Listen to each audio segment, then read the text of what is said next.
So we've been given a diagram of the plots of two functions, one a reciprocal function, 1 over x squared plus 1, and the other a circle, x squared plus y squared is equal to 8. And we've been told that a and b are in terms of p, q, r, and s.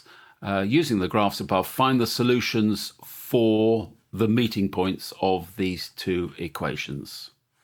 So this being part A, the meeting points are at P and Q and R and S. They've given that to us in the question.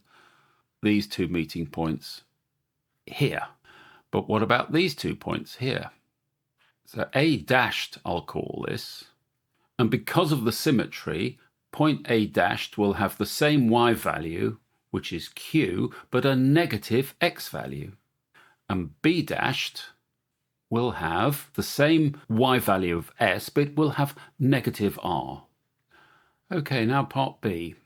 We're keeping the circle on, and we're asked for the two real solutions of the simultaneous equations where the circle meets this vertical line, x is equal to a.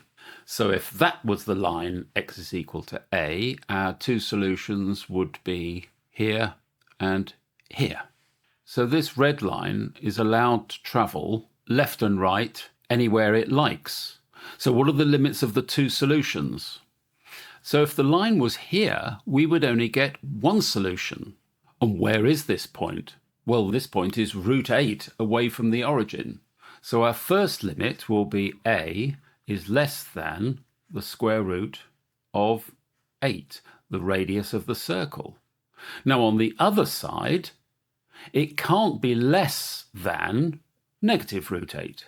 So we've got a perfectly good limiting inequality between negative root 8, the lower limit of a, and positive root 8, the upper limit. So writing it down, the limits of a, which are between negative root 8 and positive root 8, that's the domain of the two solutions between these two simultaneous equations. And that's the answer to part B.